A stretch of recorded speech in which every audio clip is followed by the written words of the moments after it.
Assalamu alaikum. Welcome to the Aydin Show, episode 1. Today we have Adem Temel here. We're going to discuss quite a lot of interesting topics. One to start off with is free diving, Adem. You've been doing free diving for a while now, brother. Can you tell us just exactly what got you into it? Like, I've got a lot of friends in they're on boats, fishing, they're out there hunting, shooting animals. What drove you to go into the water amongst all the sharks, amongst all the octopus and tentacles? What got you into it? Thanks, Ahmet. Thank you very much, and I feel very welcome to the Aydin Show. And I pray that everything goes well and everyone benefits from this great show. And it's an honour to be here. In terms of the question, look, I can give a little bit of detail and background on that. In regards to the water, it's something that I enjoyed swimming and so forth. I like the colour of the ocean. Something about the ocean that makes me curious to see and check what's underneath there. And I like the fact that there's different creatures that Allah created, God, and I always wanted to see more of that. However, the shark's point that you highlighted was a bit, did have that effect on me where if I jumped in, what would happen if a shark came up to me? So that was I think that's something that everyone would be thinking about. Like, before they jump in, sharks. Yeah, I went through that. So you did go through that. Because I watched shark movies in the past. Jaws or Jaws, they say it in Turkish. However, when you're on the beach and it's a nice day and nice and warm, you jump in and then you're like, oh, what's under there? So the next step was to wear a mask to see what's down there. Wow. And it looked beautiful, very attractive, beautiful. As I was doing more diving and so forth, I never thought of shooting a fish. However, during that period, I was a fisherman, thanks to Dad, and we love eating fish. We love hunting our own food, organic. And then one day, when I was diving, just free diving, I saw a bloke shoot a fish. And I never thought about it before until I saw someone do it. And that really motivated me to go and hunt my own fish underwater rather than catching it on the rod. It was more, you're selecting your fish. So it's all because of this one fella that you saw hunting, doing the exact same thing. Was he free diving that day? Was he? He was with a gun, spear gun. Wow. Okay. Yeah. So it just gave me the idea of spearfishing. First it was free diving, then it was spearfishing. So I sort of started to leave the rod fishing alone and started to pursue that hunting underwater. And I really started to enjoy the fact that I was seeing a lot of big species. And the fact that being underwater, it just was different. It bring this different peace that you can't get on land. Wow. Yeah, it's silence, and creatures are peaceful. It's more, you got that wild environment, and you feel like you're part of it. Mm-hmm. It's like you're part of that creation, and it was just so attractive that whenever I got out of the water, it was like echoing in the background saying, "Come back." Wow. Come back in the water. However, that was a reason for me to also go and hunt my own fish. Mm-hmm. And that did give me the selection of getting some larger species, getting fish that I can't get on the rod. And honestly, some people might think and say, oh, you're killing fish. Yeah. However, if you really think about it, if you're fishing on a rod and you know what you're doing, generally you'll get a lot more quantities. Mm-hmm. In spearfishing, it's more sustainable. You select your bigger fish. Yep. You don't catch any undersize. Definitely. And you generally try to choose the one that's injured, and you take home one big fish rather than different quantities. How was it at the start though? Like, were you catching the smaller species? Were you going for, say, pinkies or snappers, or what sort of fish were you going for at the start? What were you looking for? It was the traditional fish that you find on the beach. Would be reef rockfish. It would be pinkies, things like that. Yeah, 100%. It would be the ones that are hanging around in very shallow water. And then you moved your way up. You got into deeper water.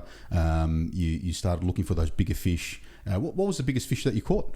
The biggest one would have been a southern bluefin tuna off Portland, ranging about 100 kilos to about 130. Yeah. Yeah, because I watched your YouTube video, action fishing. Yeah, pretty good video, man. Went for about, I think, 20 minutes. It's about a 20-minute video. Made like a movie. Yeah, about a movie. Yeah, like there was a few boys in there. I think Mustafa Buyuk Yazıcı was one of them. He's the guy everyone keeps mixing up as a butcher. We were at your son's birthday. Yep. And yeah, I think everyone there was like, "Are you a butcher?" It's got some sort of resemblance with the whole Bukyazaj name. Surname. Yeah, exactly, man, exactly. So you've got some good friends that you go out there with. I saw you guys on a boat, and in one of those videos, there actually was a shark that approached you. Tell us, did you get any adrenaline rush when that thing was coming up towards you? Like, do you think this guy's going to chop my head off? Or See, I think there's a lot of misconception towards animals in general. Yeah. In general, not just underwater. I think we judge too quickly, and I think it's a personality thing as well. We need to learn not to judge people very quickly, and we need to apply that on animals and creatures as well. They're not there to kill you, and we're not here to kill anyone as well. So we have that judgment where everyone is good until otherwise there's a problem. So we don't say to someone, okay, this guy's not good in first meeting. So when I see a shark or I see an animal, I like to do a bit of research on them before I judge who they are, what they do. Okay, so what was that shark that was coming up towards you? That was a bronze whaler. Yeah. So when I saw that shark, I already knew what bronze whalers are like. They do like coming up close. They're very curious. They are a hunter, but they don't hunt big animals. They don't hunt big seals. Yep. So I know that they're not hunting really large species. So they're not like great whites or tiger sharks? They're not. Yeah. Even great white, that's another, I'd probably leave it for another episode, but if you do a research on an animal, you will understand that they are on their natural instinct is not to kill. It's more he's looking for his food, and it's a peaceful animal. It's not there to cause trouble. Okay. Yeah. So that bronze whalers generally, even sharks in general, they'll hunt injured fish. Yep. And if you study the marine biology, you will find one probably big thing about creatures, especially in the underworld. Sharks, they are the big part of the ecosystem. Yep. Yeah. If there's no sharks, the ecosystem goes down. Yeah, exactly, man. I mean, just imagine, all these octopuses and all the other fish. It goes around in circles, exactly. So we do need our shark species. Just I guess I would be a little bit nervous if I had to have one of those sharks come up towards me. I mean, what would you recommend someone like myself for the first time getting in that water, getting up close to a shark? What do I do? Yeah. Well, if you haven't got much experience, you shouldn't be diving in very deep waters and so forth until you get that experience, because that's generally where you see most of the sharks. And if you do come in a shark encounter, all you want to do is just look at the shark. You want to stare at him, and he will know that he's getting looked at, and therefore he will feel like this is it's not food. It's someone in the water that's at my level looking for food as well. Yeah. Okay. Yeah. But if you panic a lot and you're out of control, one, you're probably risking yourself from drowning, and secondly, the shark may panic, or he may think your food. Could go both ways. Yeah. And when you panic a lot and the shark panics, he can make a mistake. Okay. Yeah. He wouldn't know what to do. He's not sure what's happening, and if he's very close to you, he may end up taking a bite, not for eating purposes, just because there's a lot of panic. Yeah. Exactly. Yeah. So sharks, all you have to do is just stare at them. If you've got a spear gun, I would poke them if they come very close. Yep. And if it's a really big species, it's like a really large shark, I would probably change where I'm spearfishing. So your direction, you'll just go the other way. Yeah, if it's a really big shark, I would change my location. Yeah, because you're shooting fish, there's blood involved. Yeah, and they might get excited. Yeah, they do get excited. So I've had a lot of encounters where they ate my fish as well. Wow. Yeah, there's even scenarios where I actually didn't let them eat it. So you were fighting for the same fish. Yeah, yeah. That's amazing. And honestly, sharks do get scared. Like people think sharks are, that's it, they're kings, and they don't get scared. They get scared. Like if I got a fish and I pulled it out of its mouth, he'll freak out. Like, what's pulling this food out of my mouth? And it just disappears. Yeah. Yeah. Wow, that's amazing, bro. That's amazing. So, look, where are some of your favourite spots, say, here in Australia, overseas? For example, give us an example. Like, if you had to live anywhere in the world and you had to do spearfishing every single day, where do you think you'll live? Is this in Australia or anywhere? Anywhere in the world. That's a pretty good question. There's a lot of good spots around the world. I'd say somewhere. Well, what's some of the spots you've been to? Somewhere on the Eastern Africa or Indian Ocean. Okay. Yeah, like let's say Madagascar. Wow, Madagascar's beautiful. On the northern side. Photos. Yeah. I've also watched a couple of cartoon movies. That's right. Looks like a really awesome place. So the water there is very rich and beautiful. Wow. You can't get sick of the beauty that Allah has created. It's just next level. Yeah. And I've been into those waters. You've also been to Maldives. I have been to Maldives. Been to a few blue waters. Okay. It's amazing. I'd love to go back to those areas. Yeah. How about here in Victoria? Where have you been? I've pretty much been to a lot of spots. Like Wilson Promontory is one of the probably prominent areas where you would want to go diving. Even if it's not spearfishing, you would enjoy your diving session. It's got a lot of beautiful reef. The creation is just beautiful. It is getting close to those spots like in Maldives. It's got that resemblance, untouched. So that's one big one. And the other one would be, if you're chasing larger fish, be like Portland. Yeah. And if you're looking at somewhere like a beach dive sort of thing, you're probably looking at areas like Cape Shank. Okay. It's like on the back beaches of Sorrento. Because I've typed up Wilson's Prom and just looked at the images. There's some parts of places where you actually have to go walking a fair distance to get to some of these beaches that a lot of people aren't on. Yep. And they look amazing. They've got white sands. Is it like that? Like is it foresty, white beaches, crystal clear waters? Is that what it looks like? It does. It's even more beautiful than that underwater. Wow. So we got we've got the opportunity to have a boat and drive it out around Wilson Prom. So we don't have to walk that distance, but rather ride the boat around. How long does that take you? Oh, you can take about half an hour to about 2 hours, depends on how far you go. Yep. And we've got access to a lot of private beaches and islands.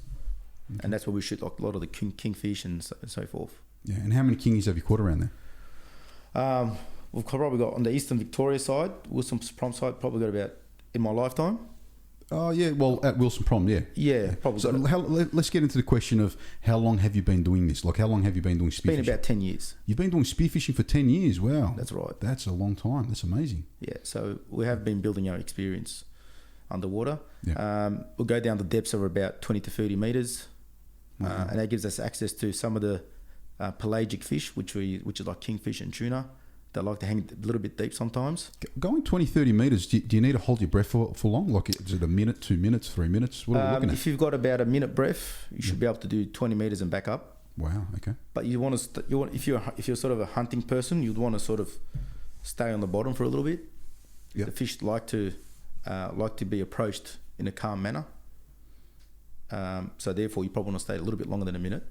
But if you're just purely going down and up, a minute will be enough. Okay. All right. So we're looking at buying suits. Where do we go? How much do these things cost?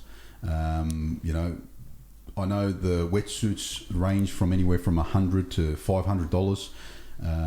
What's your recommendations? Yeah. Okay. Look, if you're starting up and you're really keen on, pursuing a sport, and you love nature, it's probably worth, and you want to, get into it. I think it's worth getting something good to begin with, so you don't have to keep changing your gear and updating and upgrading all the time. That'll save you money from the start. Get your gear once and hold on to it. Mm-hmm. So I recommend, if you're buying a wetsuit, you're looking about anywhere between $300 to $500. Wow. A good wetsuit. Yeah. And in terms of spear guns and all the rest of the gear, I think it'll probably cost you another $1,000. So about $1,500. $1,500, you'll have the basic gear. Yeah. That is good enough to go and enjoy spearfishing, even if it's shooting some larger species as well. Okay. Yeah. Okay. Wow. That's awesome. Yeah, and if you want to get into blue water spearfishing, like getting into those really large fish, you probably don't need that at the start because you do need a lot of experience in diving. You're probably looking at another extra K. Yeah. So you've got different type of wetsuits. I know because I was thinking about getting into it. I mean, I'm guessing you've influenced a lot of your friends to get into free diving as well, spearfishing. Now you've got your 3mm suits and you've got your 5mm suits. Here in Victoria, I'm guessing it's a little bit colder. So to start off, what would you recommend? Would you recommend us buying the one suit or getting both? Would we need to? To start off with, you just get the 1 5mm suit, given that Victoria the waters are cool. I do like my 3.5mm suits. They are more comfortable. However, I think there's no harm with just starting with one suit. And once you're keen and you're comfortable with the sport, for the next summer, you can go and invest for a 3.5mm. Okay. Yeah. Okay. So what do? Let's say you don't have a boat. What do? Do you go off from the beach? Do you swim a little bit? Where would you recommend? Do you recommend a place? If you're diving off the beach, you definitely want to make sure where you're diving You need to ask someone or do some really quality research on whether there's any current. If you do get caught in a current, there are no boats. There's no one to save you. Yep. You're going to be, you don't know where you will end up. So that's one very important factor if you're diving off the beach. However, if you're diving in the bay, let's say Melbourne, if brothers from Melbourne that are watching this, they can dive pretty much from anywhere between Safety Beach down to St Kilda. No problem. There's no current. And a lot of the spots that would want to dive in locally would be more like Mornington. You'll see a lot of pinkies and reef fish, Safety Beach. As soon as you start going towards Sorrento and Portsea or Queenscliff, which does have more species, you'd want to dive there with a boat because there's a lot of current. Okay. But it is a beautiful spot. If you've got a boat and you know someone, you'll enjoy your dive. Yeah. Yeah. There are some beaches in Portsea. If someone wants to contact me, they can. There are some beaches that are safe and there's no current, but there's just certain locations in Portsea and Queenscliff. Okay. Yeah. All right. For all those guys that want to contact Adem, he has Timmy's Car Wash here on Barry Road. Now, I've been watching some of the videos that you've got on Instagram with the Lambos and the Ferraris, man, amazing. Like if I had to do your job, it will definitely be the way that you've done it. With those high class cars coming in. You've even got some Ford's F-150s, I think that. Oh yes, those trucks, those American trucks, muscle. Yeah. Because you've got next door a place that builds them and sells them. So, I see a lot of them as I'm driving up in to get my car wash. They're all parked down. They look amazing, man. Look, I'm a builder, and eventually I want to buy one of those type of cars. So tell me what it's like. Like you jump into these cars, you obviously start them up. You got to drive them out. Do you ever get that feeling where I should just go for a test drive one of these? When it's a Lambo or something like that, or it's a something serious, yeah, you do get motivated. However, we respect our customers' cars, and we know what it's like. If I had a car like that, I wouldn't want anyone to go take it out on the street. So, but however, in terms of jumping in and taking it for a test drive, there's always something in the heart that says, "Oh, I'd love to drive one of these on the street one day." Yeah, definitely it is. They are beautiful cars, and we're honoured by our customers. They trust us with these vehicles, which makes us feel good, and we'll do what's right, and we'll look after them and make sure that Lambos get what they deserve. Definitely, bro. You want to give a Lambo what they deserve. But in saying that, we're very humble with the way we do things as well. If we get a standard car, we will still treat it like our own car and make sure it gets what it deserves. Definitely. Just because it's not a Lambo doesn't mean we don't do a good job. Yeah, I understand that. You're also very heavily involved in the community. So you've got some projects that you're doing at the moment. One, I think, had to do with some books that you guys were bringing out. Can you tell us a little bit of info about that? Yeah, so ICMG Youth Australia is a big part of my life. I've been involved for a very long time. Even our families have been involved, dads and so forth. So it's sort of been there, always been there. And we've been honoured with taking a role in that team. Alhamdulillah, we've done a lot, come a long way, and I've been elected or selected to run a project called the Imam Nawawi. It's basically a Hadith book by Sahih Muslim. If you don't know who he is, you can easily Google it, find out who he is. I think everyone in the Sunni world anyway knows who Sahih Muslim is. Bukhari and Muslim is, yeah. Yeah, so he's got about 5,000 Hadith in his book. As you know, they're all just Hadith only. And then one day when I was reading, and even friends, I get a lot of questions from the community. So what does this mean? What does that mean?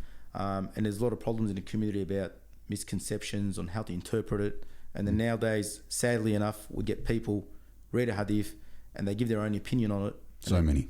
And that gets a bit confusing. Definitely. And you start to get 1,000 opinions on certain Hadith. This is not scholarly level. I'm talking about our level where it's just a community sharing opinions on certain things. So what I wanted to do is I wanted to bring back, with the support of our team, that understanding of when you read a Hadith or a verse, we want to take the opinions of the scholars, the learnt, rather than giving your own opinion. We're not trained, we're not certified, we're not scholars to be able to get an Hadith and start teaching people what it means. But we are able to get a Hadith, get the explanation, and share it with people. We can do that. But that's exactly what we need. That's exactly what the youth But we don't needs have as anything well. in English. Yeah, because exactly. So me growing up in Broadmeadows, Melbourne, I had that similar issue. I had to go to the imam to get answers, and I've been, to 3 or 4 different ones, and they had different opinions of them as well. Instead of me being able to find that book that you guys have now brought out, that speaks to us in English, gives us the insight of directly what it's saying. It's amazing. So 5,000 hadiths in this one book. I think you've also got 2 books, or is this? Oh, we've translated 8 books now, but we've published only 3. Okay. So as we get more support from the community, we will be publishing the rest, and our translator's still working towards to finish it. So we're looking at about 14 volumes in total. Wow. So what can we do as a community to support it? What do you guys need? At this stage, the whole project is being set out. We've got all the tools we need. We've got everything. The only thing that we're looking for is our community to step in and support financially. Mm-hmm. And if they can't support financially, it's just to come around and attend our ICMG events and support us through that and promote the project. And if they did want to support by doing donations, is there a particular place that they can go to? They can go our to donate? website, Okay. Imam Nawawi. Yep. Project.com. Excellent. And there's a donate page, there's details, there's everything about it. But I'd probably want to tell you a little bit more about the project. Tell us. The actual book, people might get confused on how it all works because you've got hadith, you've got explanation. So basically, how Sahih Muslim and Imam Nawawi link in this book is Imam Nawawi, about 700 to 800 years ago, had picked up Sahih Muslim's hadith collection. If you recall, Sahih Muslim collected a hadith probably 300-400 years after Rasulullah sallallahu alaihi wasallam. Yes. If I'm not mistaken, somewhere around there. The Bukhari was around. And then 300 years later, Imam Nawawi turned around and said, "Oh wow, he's a hadith scholar, by the way, a renowned, approved scholar. There's consensus that Imam Nawawi has authority in this field." Mm-hmm. That's another reason why we selected this particular scholar. There's no difference of opinion on his ability to study and teach hadith. Because his school of thought, like it's Shafi, she's from Shafi's school of thought. Yeah, that's correct. And Milligodish, the youth, I'm guessing, is more the Hanifi. that's correct. Okay, so it really doesn't matter. No, it doesn't, because the core, it's teaching the core. The core in Islam, in the Sunnis, is the same. It's the same. The details, in the details, there is different opinions on maybe how do you do tawaf, how do you dress exactly in Kaaba. But in terms of doing Hajj and so forth, we agree on it. So the core is mainly in the core, and if there is difference of opinions in the explanation of the hadith, he will highlight them. Okay. He will share the opinions so that you are able to choose which opinion you want to go with. Reason is, it's showing the flexibility Islam has. There's not one single way. There's always a little bit of movement in how you interpret things. Long as we don't start to interpret our own way. Definitely, bro. It's very important we don't go our own way. Definitely. So basically, Imam Nawawi and Sahih Muslim, the way it's linked is, he got Sahih Muslim's hadiths. He loves it. A lot of scholars do. Everyone does. And there are so many. He wanted to collect Sahih Muslim's book. And what he did was he got every single hadith from that book and he wrote an explanation for it. Literally explained everything from his research to his own opinion to other scholars' opinion. He collected the data and he put it under every single hadith. Hence why the 6-volume book becomes like a 15-volume book. So if you want to know what a hadith means, it's best you read the explanation before commenting on it or teaching it. And we have that available up to 3 volumes, alhamdulillah. Yeah, because you can go on Google and you can type it up and it comes up. It doesn't really give the detail that you're looking for. So it doesn't give that detail of where this hadith came from. Is it sahih? Is it something that's passed on from one person to another? It doesn't give that. Well, this is authentic. It's coming from a scholar that's written it down. It's in Arabic.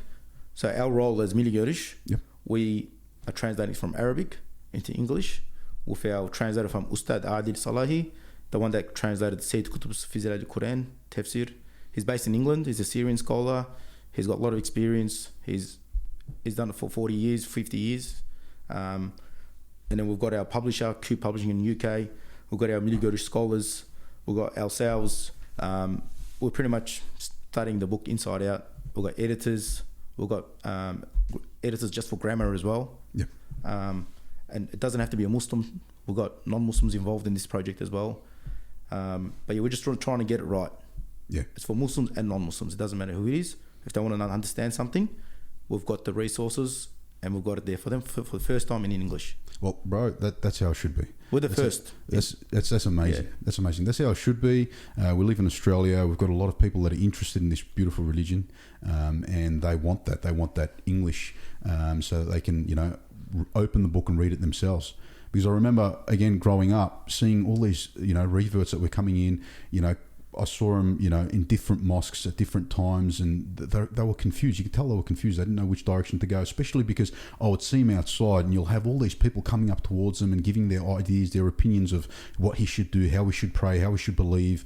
And this definitely makes it more easier.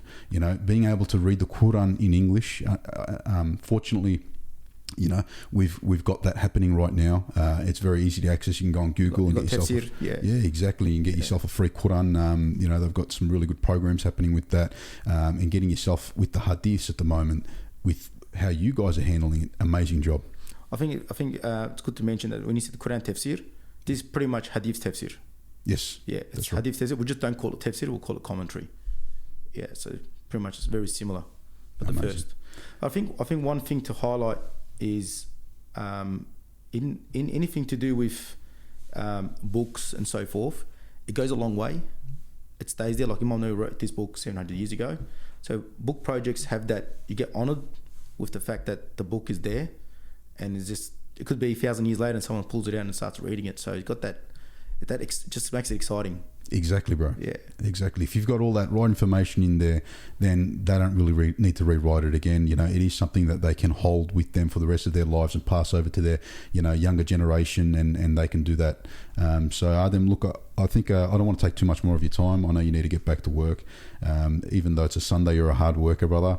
I appreciate you coming on today. Thank you very much.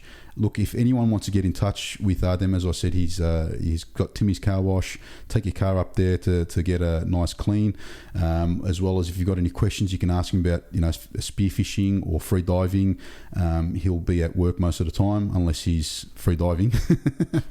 But look, like I said, bro, thank you so much for coming today. Assalamu alaikum. See you guys later.